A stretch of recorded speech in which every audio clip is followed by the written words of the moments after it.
Welcome back, squad. TRG coming at you with another video on cryptocurrencies, and today we are going to talk about atomic swaps for Ethereum, Ethereum Classic, and Neo. Now, they are possible. Stay tuned to find out how.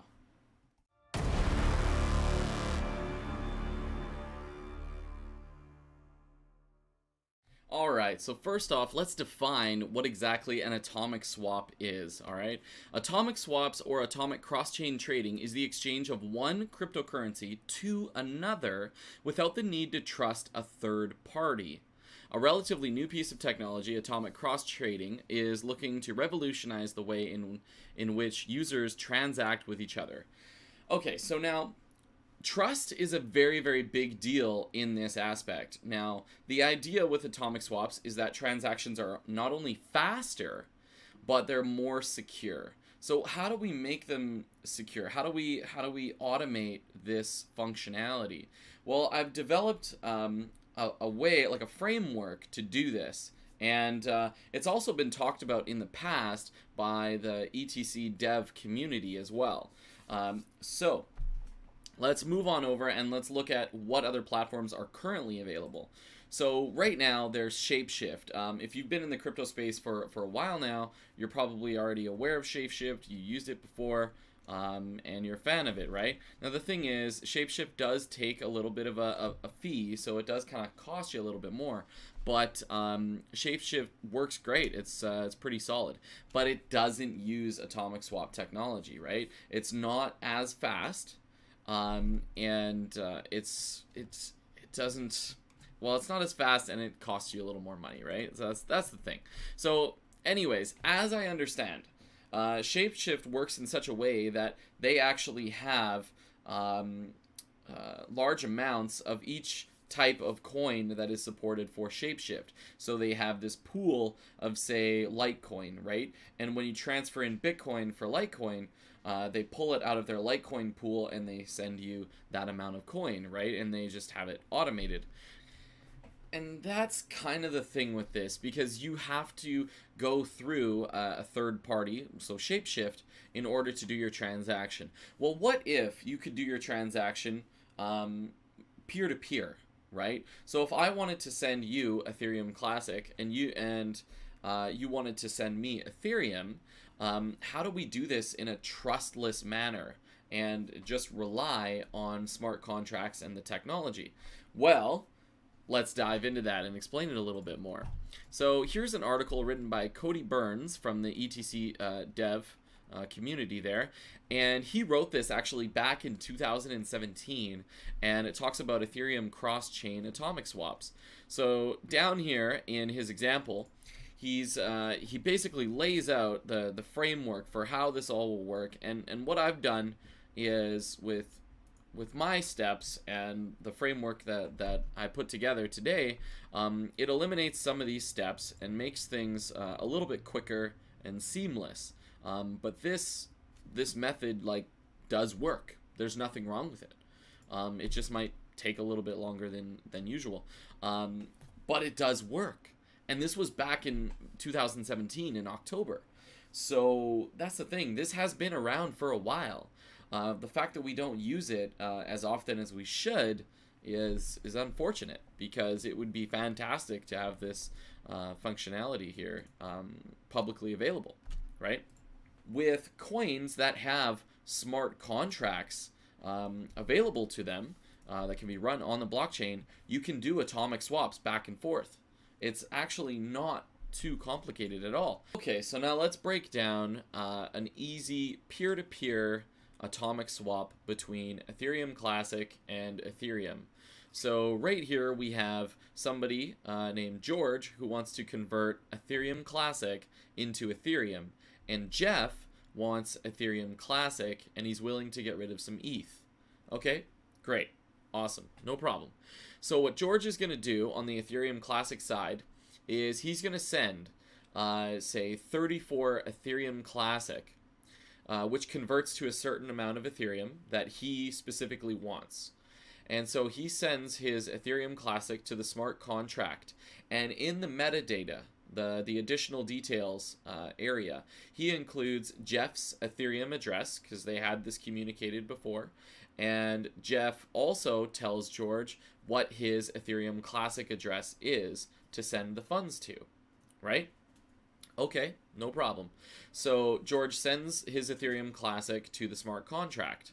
Now, the Ethereum Classic interchain contract watches the Ethereum smart contract receiving address. Once it receives the proper amount of Ethereum from Jeff, then the ETC deposit address that was included in the metadata from George's original transaction to the smart contract is forwarded to the to Jeff's Ethereum Classic deposit address. So and that's pretty much how that works. Now, for the Ethereum side, there is also a smart contract. So Jeff will send his Ethereum to the Ethereum smart contract, and he will include George's Ethereum Classic address in the metadata, along with the data that George sent him, which is Ethereum's receiving or George's Ethereum address, his receiving address, right? Now that is in the metadata as well.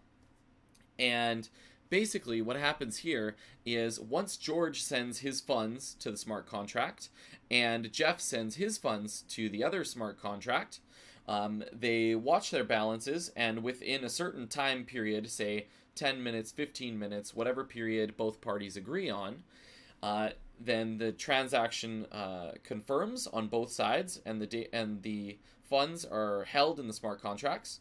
And once that is all confirmed, then the funds get sent to each other's receiving addresses. So now Jeff has his Ethereum Classic from the atomic swap, and George has his Ethereum from the atomic swap, right? And that's basically it.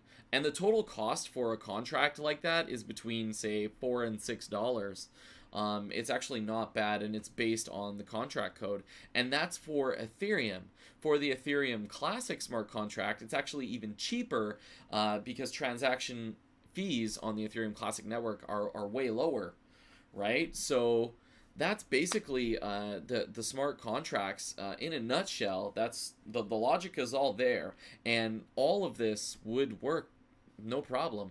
The only thing is the prices, like the conversion, would basically be established based on API calls to some of the main exchanges, and that would give you an average of what the conversion would be from Ethereum Classic to Ethereum, right? So that would be your conversion, unless you guys agree on other rates that work for you. But that totally removes the trust factor. Now, the other thing that these smart contracts would evaluate is the metadata on both sides of the contracts. It would actually do a security check to make sure that the funds that you sent are going to be matched up to the other entry on the other smart contract. So if Jeff's Ethereum address is in George's metadata for his transaction,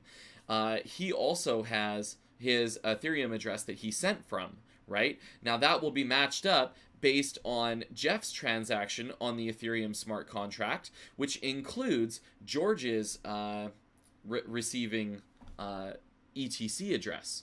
So if George sends from his Ethereum Classic receiving address, then Jeff will have that metadata in his transaction data on the Ethereum network, right? So that's how they verify each other. So no one individual could just come in and change the metadata. I mean, it would be useless, right? But the other security feature is that after the timeout period, if one individual doesn't send their Ethereum Classic or Ethereum to the smart contract, the funds are actually sent back to the person that sent their money to the smart contract. So let's say George sends his Ethereum Classic to the smart contract and he's all good to go for it. But Jeff says, hey, you know what? Like, I don't really want to do it anymore. Well, the smart contract will redirect the funds back to George's account so that he doesn't actually lose his funds, right? So there are some security checks in place to make this work, and it would work great, and it would be cheap, and it would be fast, because the only thing that you're waiting on is the network confirmations. There's no other delays. There's no exchange. There's no centralized entity. It is totally peer-to-peer, and it's functional. And like I said, you can do this for Ethereum Classic, you can do this for Ethereum, and you can do this for Neo, you can do this for Acroma, anything that really supports smart contracts. So it's pretty neat stuff, guys. I'm not gonna lie. If you guys want more details on how exactly this would work, if you guys have questions, toss them down into the comments, because I love talking about this. I sat here and I thought about it. I thought about how would this work? How would this work? And this is a solid way to do it, and I'm actually surprised that we don't do this more often, because, like I said, again, we're not going to lose funds to the exchange anymore for we right? And on top of that, it's going to save everybody some time by doing things this way. So, I mean, we got to get these smart contracts out there. So, anyways, thank you guys so much for tuning in on this video about atomic swaps and explaining how they work. I really appreciate it, and stay tuned for the next video. It is definitely going to be exciting. So again, thank you guys so much for tuning in, and as always, stay regular.